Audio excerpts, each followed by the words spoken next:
on this 240-minute time frame, 4-hour chart, when we broke down through the 34 EMA low and the uptrend line of, and this is the decision level for this pattern right here, okay, for this channel.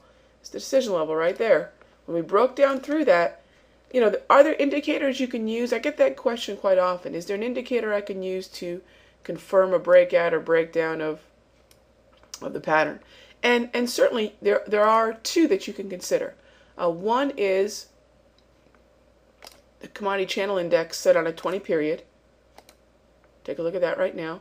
This would turn into not only a wave reversal, but in this case it would also confirm the channel up reversal. And what we want to see is that as the channel is being broken,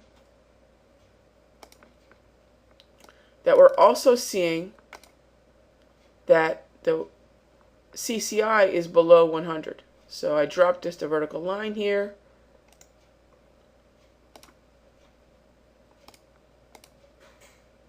Okay, and you can see, I think, hopefully, let's get a lighter color yellow. How's that? That might be a little bit better for us here.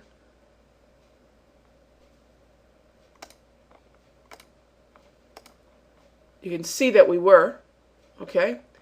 And that's one way of confirming it. The other way of confirming it is just with another indicator, and that would be with the MACD histogram. That's one of my favorite tools to use. On the MT4 platform, however, you have one or two choices. If there is a traditional MACD histogram that you can download into your indicators library, great, use that. If not, you're going to use the moving average of the oscillator. That is basically what yields, if you were looking at different variations of MACD histograms, okay, what that basically is, just so you know, the moving average of the oscillator is it turns into, in this case again I'm using a 1226.9, but what it basically turns into is a histogram based upon the signal line. So it's a signal line based MACD histogram. Okay? That was also negative, and it was negative for some for some very short time before the breakdown. So pattern reversal there in terms of what we were seeing yesterday as that dramatic pullback in the cable. All right, let's go one more time frame in and take a look at this move, because you know all both charts that I just talked about, all these channels that I've just talked about, or wedges, or all these different opportunities to look at the uptrend reversing or the uptrend correcting. Let's talk about also, for those of you that are saying, well, Rangi, that's all great, but there was a move lower that was pretty dramatic, and I would have loved to have gotten short within the context of that move as well. And no doubt that was something that a lot of traders wanted to do. One of the things that I thought was very interesting was the fact that before the breakdown, we had a nice consolidation. We're going back in time here a little bit, but we did have this nice consolidation before the breakdown, sorry, and prices had started to congest pretty nicely before they sold off, and that was really a situation where we went from a sideways market trend into the markdown phase here. All right, and quite frankly, the way that we broke down, the way that we accelerated, you know, if we had a trend line to watch, great. If we didn't, there's always the 34 EMA wave that you can sell into. Okay, but the way the sell-off happened, I'm not going to assume that anybody necessarily. I'm not going to assume that anybody got in on the triangle breakdown. I'm not going to assume that traders had a lot of opportunity to short into the markdown cycle, or markdown, I should say, the bearish psychology or the markdown trend either. I mean, you look at the 15-minute chart. This was a tricky short. It happened very quickly.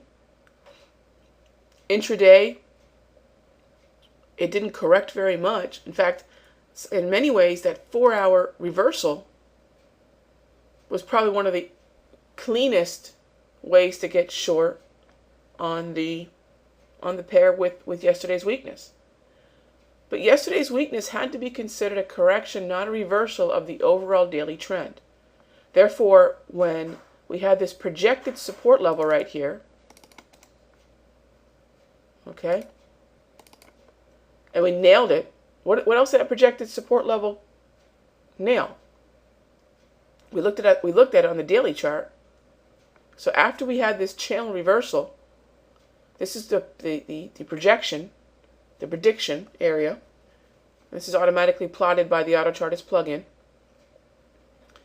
It overlapped with what? Hitting the 34 EMA high, hitting the 20 period simple, hitting the 38.2, or getting very close to it. So there's a number of levels we were already watching based upon the daily, and the 240 happened to have basically nailed that as well based upon the channel reversal. So I'm not saying that you couldn't have gotten short. It wouldn't have been something that I would have been looking at for a longer term play. It really would have been a one thing leads to another scenario where the near term weakness, a short term weakness, preferably on the 5, 15, or 30, shorting one of the more, I think, more short term, smaller patterns where I don't expect longer term counter trend movement, okay, fed into the bigger picture buys, the bigger picture meaning the 240 minute or the daily chart buying opportunities. Again, following the dominant trend. That's really what I want to get across here the most. The buy was following the dominant trend. We understand what fundamentals caused us. I think in a majority of the reason for the move down yesterday.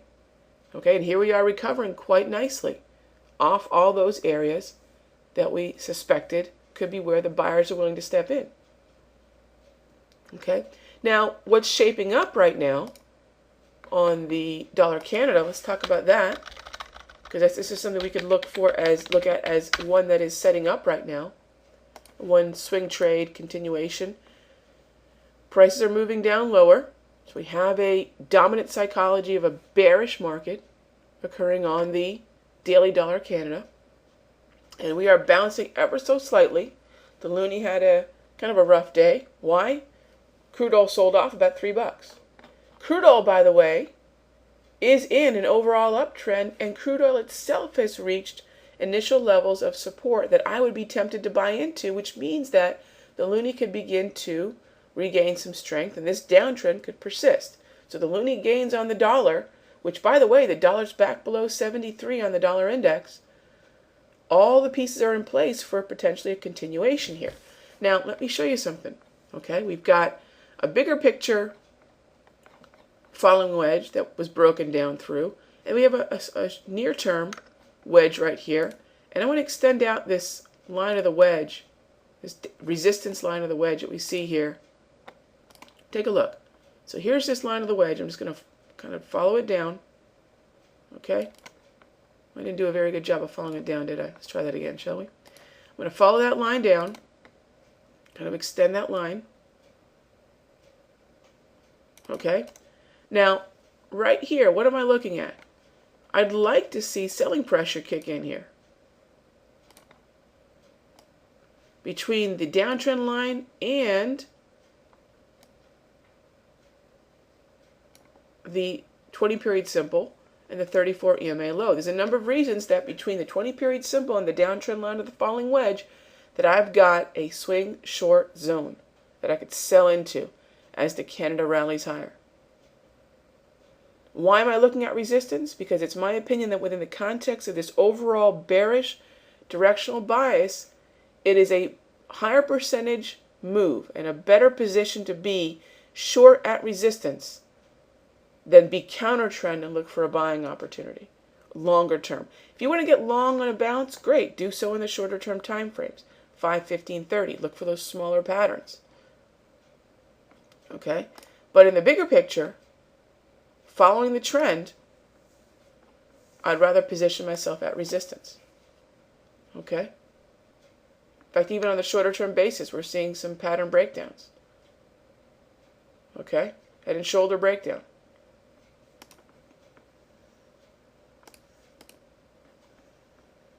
Okay? Here's another breakdown. Okay, through support. And actually also through the uptrend line support. Again, these are shorter term time frames. Okay? So, again, what I really wanted to encapsulate was how important directional bias is, how understanding when you are trading counter trend or with the trend, it will not only affect the time frames that you're looking for your setups on, it will also affect the type of patterns that you're looking for. Okay, so here was a live look at what happened in the cable, and then now what we could be seeing occurring on the dollar Canada.